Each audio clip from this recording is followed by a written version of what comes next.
What if you were to listen to an internationally acclaimed, multi-award-winning illusionist, and he had something far more to say than, "Watch this trick"? Rick Thomas is that performer, ready to go far beyond his magic and far beyond your imagination as he shares secrets regarding our dreams. Dreams that can become reality. The future belongs to those who believe in the strength of their dreams. Dreams pass into the reality of action. From the action stems the dream again. And this interdependence produces the highest form of living. Join Rick and his co-host, award-winning broadcaster Tammy Trujillo, for Nothing Happens Until You Dream. Indulge your mind and take a journey never to be forgotten. A journey connecting all of our dreams as we chase them together. Rick, we have been having a blast the last couple of weeks talking about the incredible tigers in your show. And you're like, you heard me breathe. You heard me. Oh my God.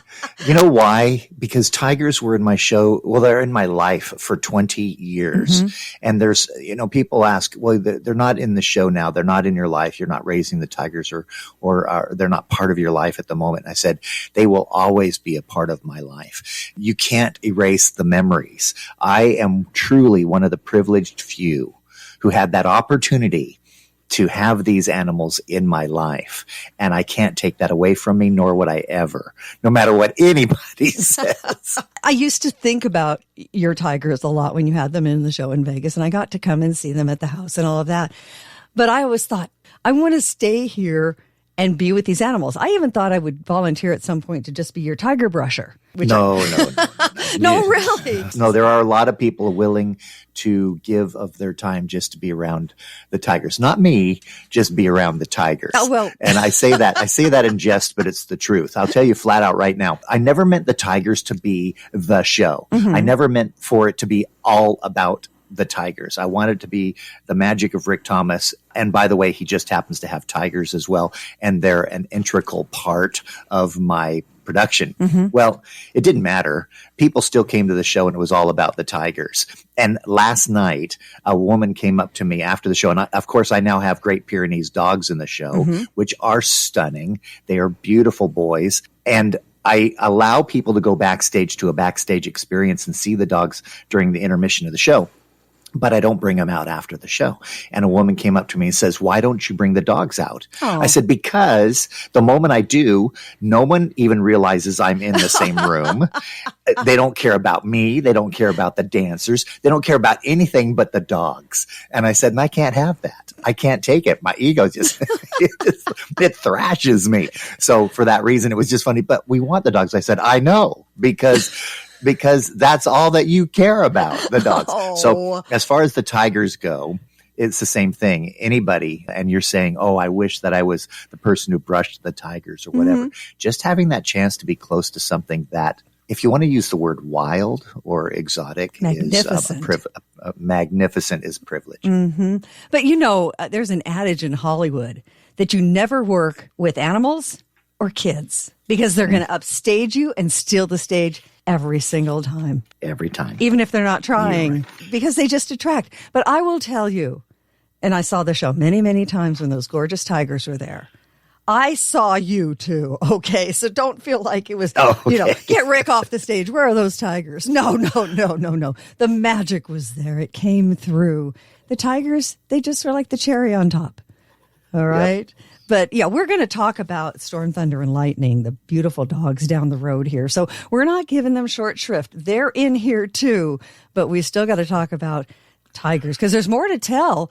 The tigers and you finally get to Las Vegas after, 5 years on Guam? I enjoyed it. Mm-hmm. Living out there in an island in the middle of nowhere. People say, wouldn't that you go stir crazy? Oh, no, I lived in Hawaii also for 6 years. Oh, wow. And so I've been in the islands a very long time. You have to find yourself. For Guam, I was doing 2 shows a night, 6 nights a week, and sometimes 7 nights a week. Oh, wow. And I would get up in the morning and make sure I took a deep breath and I found a place to have an enjoyable brunch and just clear my head, because I knew that evening was just, it's constant. It's the same thing over and over. And I'm talking to people who are scratching their heads saying, but Rick, my life is the same thing over and over.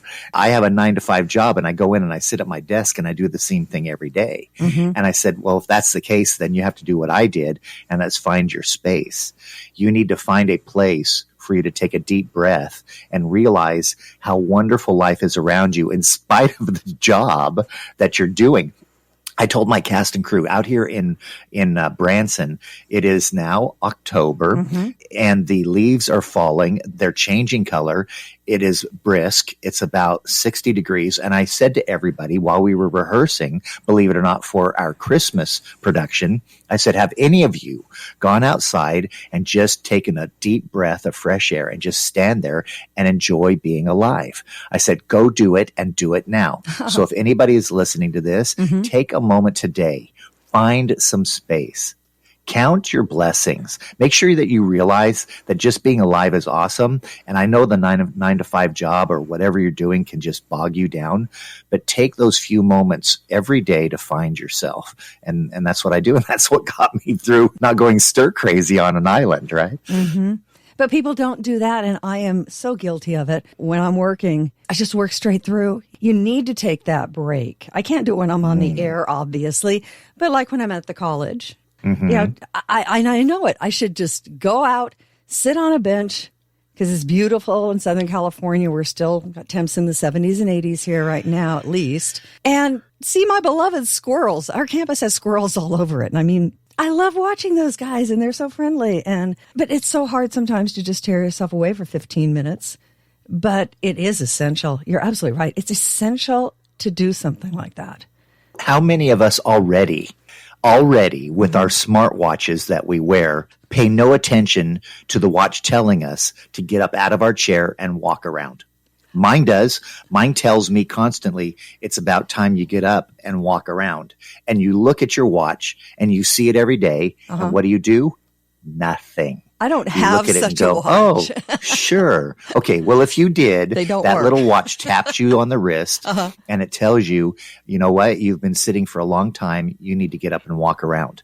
But you start seeing it daily and you stop doing it. So for those of you who are constant, who do this, bravo to you. But for the rest of us, try to seriously, at least for a day or two, follow what your watch says. Just do what your watch is telling you, okay? Do what your watch is telling you. Oh, I didn't even know they did that. Well, you're super high tech. I'm super low tech. So I don't know. Maybe I'll get a watch like that someday, and then I can ignore it along with you. So Yes. I can ignore it. Well, goodness. Well, let's talk about those Tigers, because getting them into Las Vegas was a really big deal. And you came into Vegas at what I think was one of the coolest times in Las Vegas, where The transition from mob to corporate. that's not what I'm referring to. I was on the tail end of the mob scenario. Yes. And yes, there was a mob scenario in Vegas going yeah. to corporate. And the other thing too is even to this day, my privilege of performing on stages that superstars performed before me, whether it be the Rat Pack or Elvis, whatever it was, just standing on those stages and literally being there where they stood, where they performed for me, has been and continues to be memories that I cherish. Yeah, that must have been wild. But no, what I mean is a time when magicians, illusionists were headliners there and commanding the big rooms like you played. And I know some people think this never should have happened, but it did. A lot of wild animals were being used in illusion acts there. And I loved that period because I've been into magic since I was a little girl. I love wild animals, particularly tigers. I mean, there was just so much excitement like that on the Strip at that time. So you came right in the middle of that incredible time. Well, that's how we met, in fact. When I saw that billboard coming into town, said, oh my gosh, who's this Rick Thomas guy with all these tigers? And that was, boom, we had to beeline it to that show because I'd never seen the show before. And then, of course, we found out we'd been living blocks away from each other growing up. Blocks away from each other. Which is nuts. So Let me tell you my move to Vegas and where I ended up. I find it fascinating. So I actually purchased 2 acres outside of Vegas in the county, about 30 minutes from the Strip. When we got there and had one of the agents show us areas where we could actually place tigers, because we were not allowed to have tigers in the city. Oh. You could only have these exotic animals in the county. Oh. So you had to be in the county, not the city. So I went to the outskirts, about 30 minutes from the Strip, and bought a property that had nothing around it, middle of the desert. And I kind of said, well, can I be a little closer to the Strip? And he goes, Rick, I'm telling you right now, buy this. This is the thing to do. Build your habitat, build your little reserve. And in no time at all, there'll be homes surrounding you. And you know what? It was the absolute truth. He was It was right. within a few years, the whole city moved out past me. And there were homes that went straight up to the mountainside. And my home was off the 95. Right. So here I am in the county, and I'm scratching my heads because I know that Siegfried and Roy are literally 10 minutes from, at that point, they were performing at the Mirage. They were 10 minutes away, right there in the city. Okay, so this is what I learned. I learned that the Strip, the Las Vegas Strip, is actually in the county. Now, that must have to do with gambling and rules and regulations between the city and the county. But that's in the county, and everything around the Strip is city. Siegfried and Roy, when they had their tigers, were in the county. But the city also grew past them. When they were in Vegas, they were further away from the Strip than you would thought. Now they're in the middle of the city. They were grandfathered in as county. So Siegfried and Roy and their habitat, their preserve, their area they lived right there in the middle of the city was county. And the government did that because they couldn't demand to make Siegfried and Roy move because of who they were and the establishment they made. So you have the Strip that's county, you have the city around the Strip, and you had Siegfried and Roy in the middle of the city, and they were county. And also, as I began performing and continuing to perform in Vegas for many, many years, my greatest joy was actually escaping the Strip. As you continue to perform on the Las Vegas Strip, and it's in your face, the slot machines, the casinos themselves, the restaurants, the noise, the shows, the lights, sometimes you need to kind of get away from it. And every night after my show, I could literally walk away from the theater, drive for 30 minutes, and be far enough away that I couldn't even see the Las Vegas city lights. And for me, that was my solace. That was my joy. That was how I found my peace, by being in Vegas, loving it, embracing it, and at the same time being able to walk away from it and, drive home with the tigers and put them in the habitat and chill out and relax. Because it's 24/7 and it's loud. And boy, there's gotten to be such traffic up there. You feel like you're in the middle of LA. So it is LA. I think it's LA part 2. Now it is. Even when I was in Vegas, the first part of it, we had people coming up from Los Angeles, but not the droves that are coming up now. It's just different styles.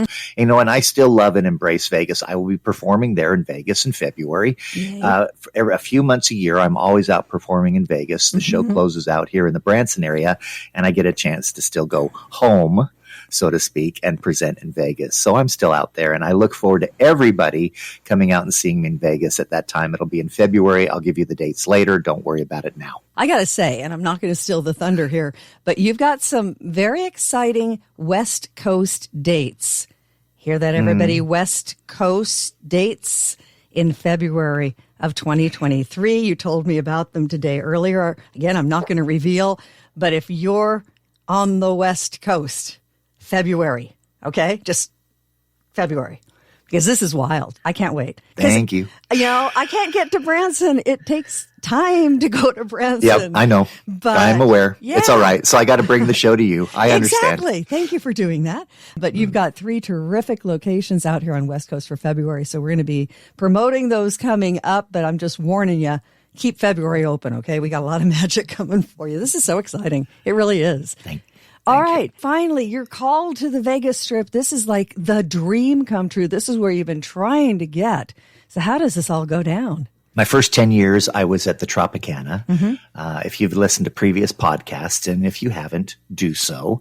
I will briefly say again that Larry Lee was my manager, and he was the director of the Folies Bergère at the Tropicana in Vegas for years. His father actually brought the Follies to the Tropicana, and Larry then took over on behalf of his father and pretty much ran the entertainment. He also was a co-founder of Encore Productions in Vegas, which became the largest corporate production facility in all of Vegas. They represented all of the hotels and casinos doing corporate productions everywhere. So he was a big man in a big city, and he brought me into the Tropicana, and I began performing there my first 10 years in Vegas. This had been the dream, okay? Yes. You'd had your eyes on Vegas since you were a kid in terms of performing there. So you finally got there. Do you remember what it was like to be there? I do know. I do know that even at that point, I felt unworthy. And that's a strange way to put it, but I've said it again. I don't believe Vegas is a place where people go to create a show. Right. They go there because they are already somebody, or they already have a show, and it's already proven its worth somewhere else. You've earned your spot. You've earned your position. You have the privilege of performing in Vegas. And at that time, my show was ready for Vegas. I had accomplished what I wanted in the many tours and travels that I did previously, but it doesn't matter. You're still standing there on a Vegas stage and still scared to death, hoping, wishing, and praying that people care about the show and appreciate it. Now, I'm going to let you in on a little secret, and this is what I've realized in all my travels worldwide. It doesn't matter where you are. Yeah. Wherever you are, there you are. And when you're performing in Japan, you're performing in Japan. You're performing in Guam, you're performing there. And why I'm saying that is because we are all human. We literally are all the same. We all have a life. We all have a life that we're all living, and there's nothing special about the people that go and watch the shows in Las Vegas. They are the same people that come from Los Angeles or Japan or New York. Wherever they come from, we're all people. And those people that I'm performing for are the same people I'd been performing for 20 years before Vegas. True. So when I got out there and I stood on that stage, the expectation for my show and what people expected was rightfully so something that they wanted it to be great or grand. But I realized from the stage point of view, the moment I started performing, I was home because the people, they weren't Martians from outer space. They weren't some strange, they were people. Right. And the moment I started performing, I felt home because they're the same people I'd been performing for my entire life. So from the stage, though I was scared and I wanted to make sure that I gave them the show that they were wanting, I personally felt comfortable realizing that I got the same response. I got the same kind of applause. I got the same type of appreciation from those that saw my show in Vegas or even the Magic Castle in Hollywood. So wherever it may be, I started at the Magic Castle in Hollywood, home of magicians worldwide. It's respected as the place of all places for magicians to perform. And that's where I started when I was 21 years old, performing at the Magic Castle. Wow. Then I was scared. I was scared too. Yeah. I can't imagine performing at the Magic Castle. I've been there. It is such a storied place. It's got such history behind it. At 21, oh my, I can't believe you did that at 21.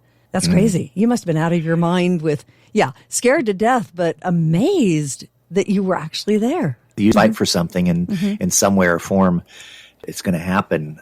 The harder I work, the luckier I get. I know I say lines that people have heard before, but they are tried and true. The harder I work, the luckier I get. And you just keep going in that direction, and somehow you're going to get there. In Vegas, because again, you'd had your eye on it forever. Was it what you wanted it to be for yourself? I think that the road to Vegas was exciting. Right. I think once I reached Vegas, Of course it was exciting, but I think by telling you the moment I started performing in Vegas, I felt at home. I felt like I was comfortable with the audiences, that there was acceptance there, is because I could relate to people, and they weren't any different in Vegas than they were anywhere else. So it didn't take me very long to feel like Vegas was where I was supposed to be. And when I finally reached it, there was a comfort that I felt that I was to be there. And again, maybe I would have felt different if I wasn't ready or prepared for the scenario. Maybe if I got on stage and I presented a show and it just failed, I would understand those feelings. But I was confident in myself, scared, still frightened to stand in front of an audience, but confident that I had something to give, that I was not just a 15 minutes of fame type of thing, and that there was a real show, and that I had worked my tail off for years and years and years to put together something of worth that I felt an audience in Las Vegas would want to watch. One thing that I've always found interesting with you, Rick, is you don't want to keep, it seems, that line between you and the audience. In other words, you come out after the show, and I know you're tired because that's a very physically grueling show that you do. You come out and you talk to people in the lobby forever and ever and ever. That's the second half of the show. is meeting and greeting people after the show. And it's constant. It's every day. I literally last night I had patrons come to me after the show, and their words are, "Wow, we are so grateful that you're out here talking to us after the show." They're like bewildered. They're shocked. And yes, I am exhausted, and I stand there with a bottle of water in my hands because I literally am trying to catch my breath. This is not me going out trying to get accolades. If people kind of realize this, I have gone out and greeted audience members every single show of my career. I have never not gone out and said hello to the public. I want them to know that the person that they saw on stage is the same person that they can meet and greet after the show and shake hands with and chat. And it's my moment to take a breath and just enjoy their company. And in fact, I invite people to come up to me after the show and share with me their stories. In the show, I say, everybody is important. Everyone has a life, and everyone has a story to tell. So at the end of my show, make sure that you come up to me and share with me your stories. And the one story that I share in the show is about a gentleman who came up to me with his son, and he said, "Rick, when you made Tara float and fly in the air, my son turned to me and said, he has the Force with him."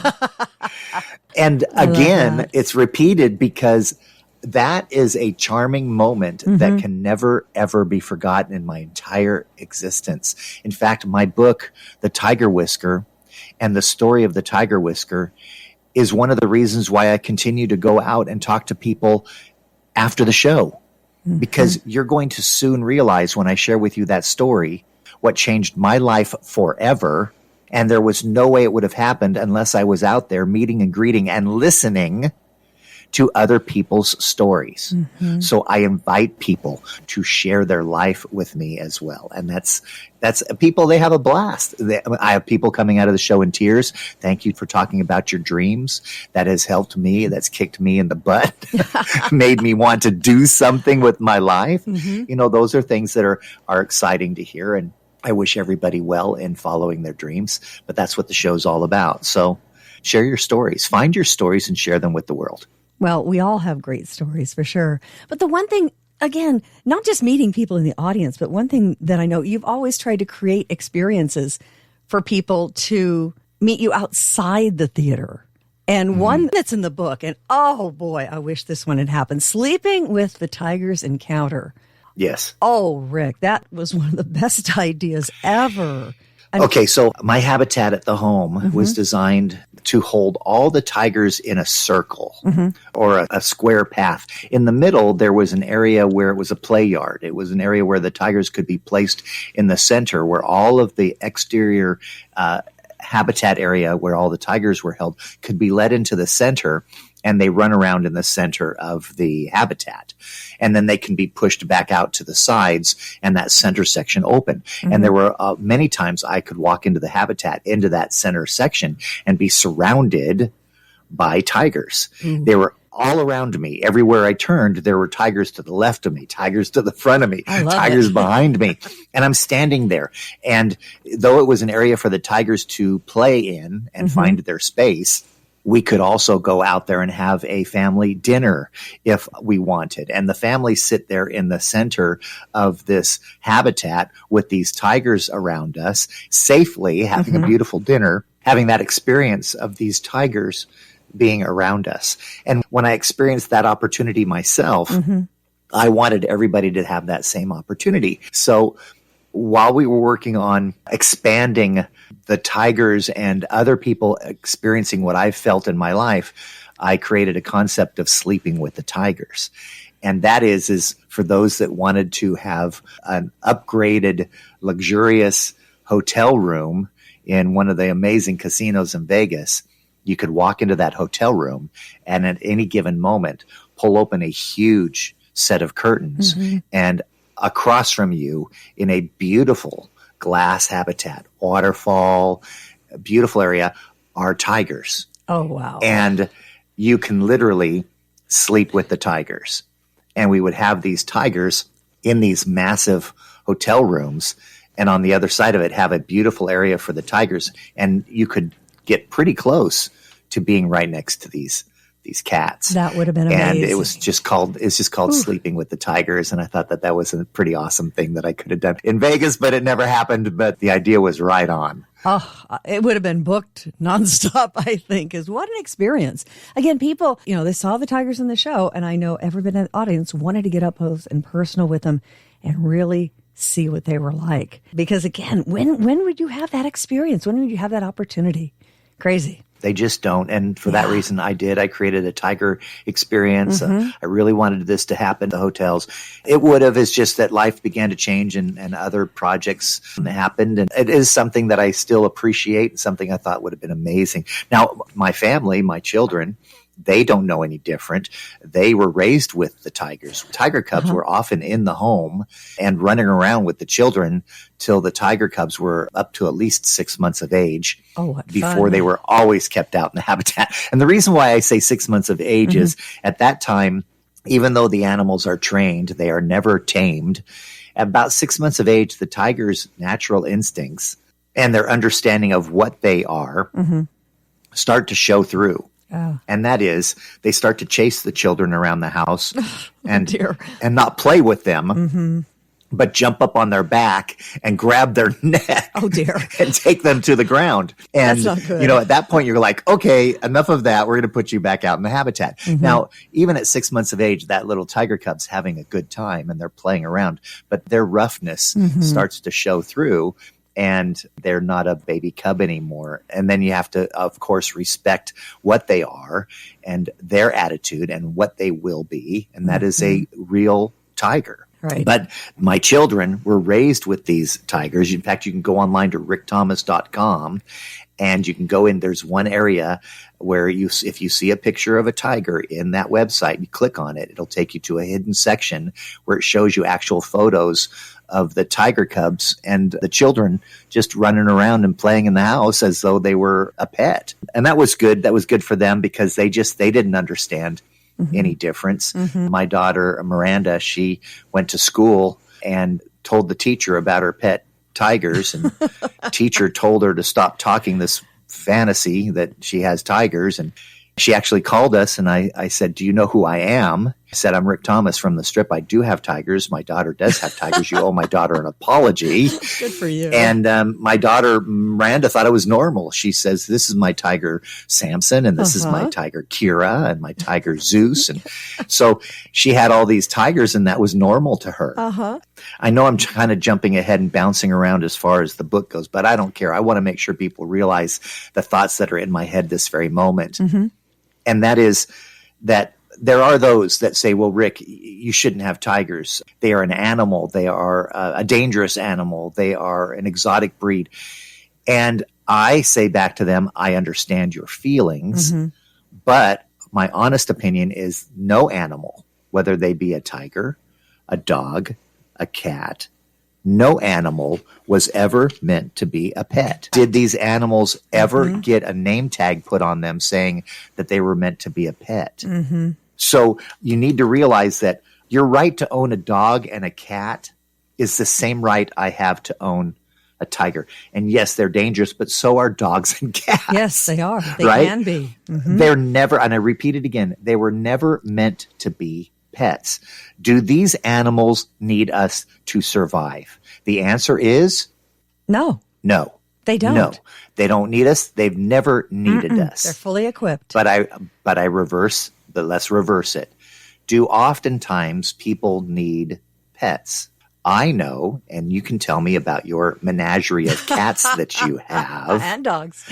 That they are a part of your life that gives you peace.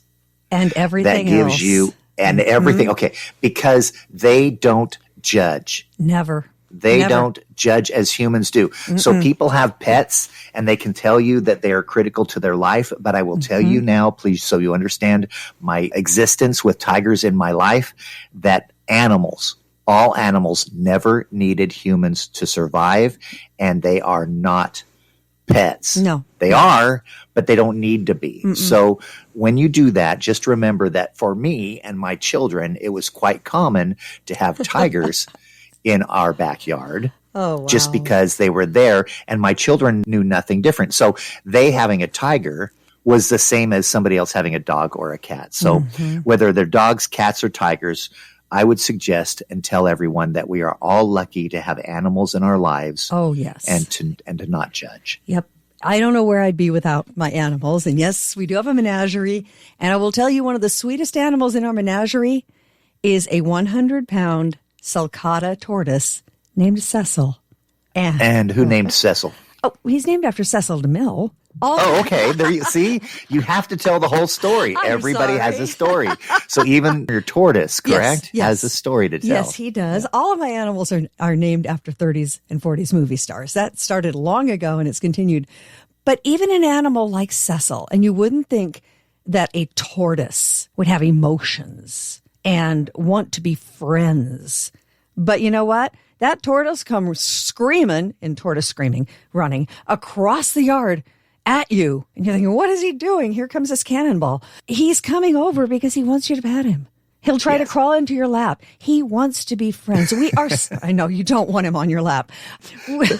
We are so lucky though, Rick, that these animals choose to be with us. As you know, our cats and dogs and such, they choose to be with us and they choose to be friends with us. And we are so lucky. They do kind of. I mean, you have, I understand that you have quite a few cats, and many of them are that just showed up on your doorstep. Oh, yeah. Well, it gets around, word gets around. They got food over there. The cats all tell the other cats, oh, you got to go to this house. You're going to be well taken care of. They do have a network. Yes, they do. We are so blessed to have animals in our lives. And your kids are among the luckiest kids in the world, I think, to have grown up with tigers. I know they have such respect for animals, but just to have the opportunity to grow up with an animal that most people would just give anything in their world to actually meet in person. That's wonderful.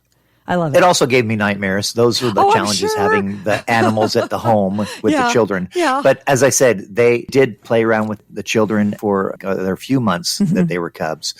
And those are joyous times. And they were always around the other tigers as well. But having the habitat designed so that we could be in their world and part of it, but not all of it, and allowing these animals to still have a life of their own without us. I think that more than anything, tigers need their space. Sure. You can be around them for a few moments, a minute or two, but then they, like many cats, lose interest and would rather be doing something else, and that's not hanging around you. So I'd learned quickly about how much space I needed to give them and when is enough. And you need to respect these animals and realize that no matter how hard we try, they're never going to have the same brain function we do, we can't figure out dogs and cats. No. We pretend, Yes. we pretend we know what they're thinking, and we look at them and we'll say a question and then we'll answer back what we think that they're saying in their eyes. You've been spying. And oh my goodness. Well, our dancers do that in the show. We have that backstage experience with the Great Pyrenees dogs.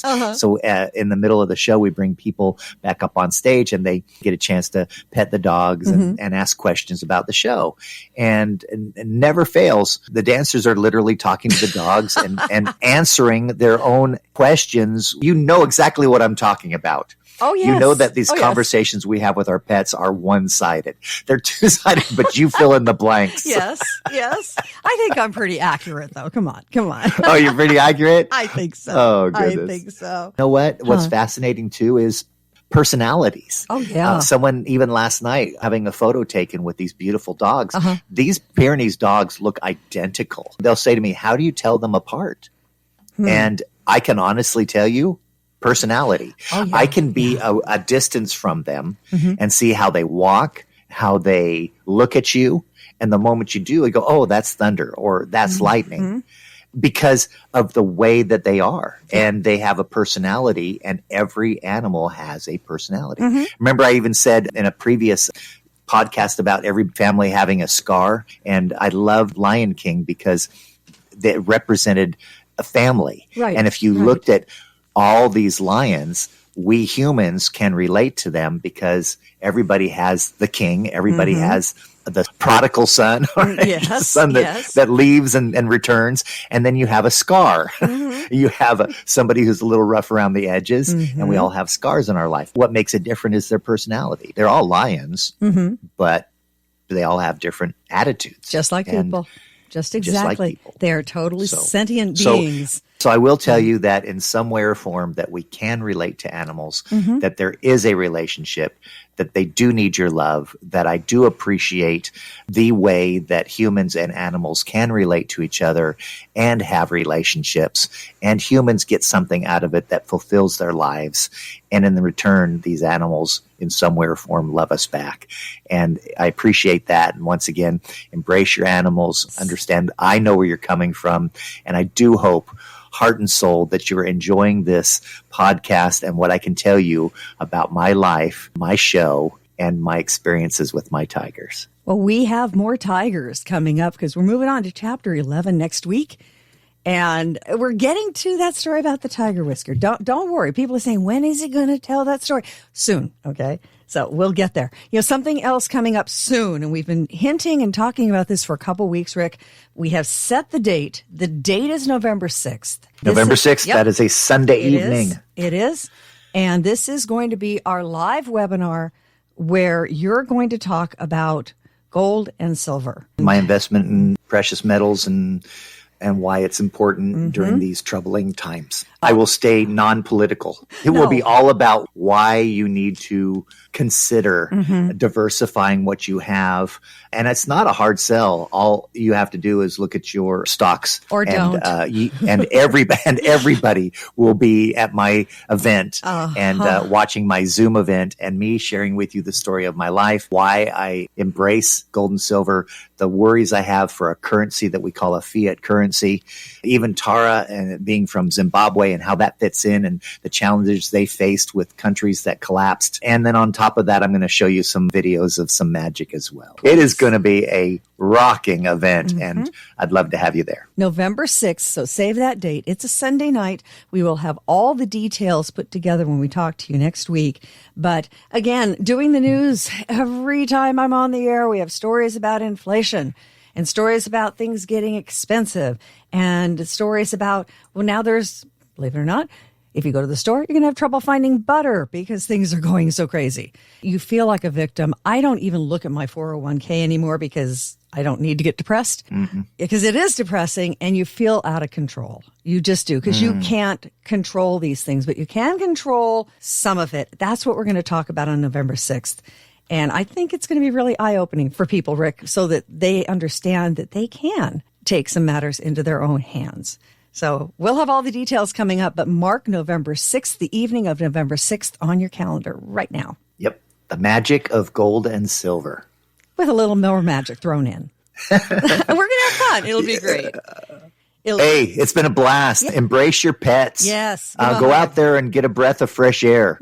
Find your space and enjoy life and realize that beyond the struggles that we face, enjoy what you can. There's a lot of good stuff going on. You just kind of have to look for it. Thank you. Thanks for joining us this week on Nothing Happens Until You Dream, starring Rick Thomas and featuring Tammy Trujillo, and is based on Rick Thomas's best-selling book, The Tiger Whisker, available on rickthomas.com. We hope you enjoyed this episode. We'd love for you to subscribe and leave us a review wherever you get your podcasts. And check us out on Patreon for exclusive members-only content. Stay up to date with Rick and Tammy at nothinghappensUntilYouDream.com. Remember, you must follow your dreams, not only for yourself, but for the rest of our future. We'll see you on the next episode.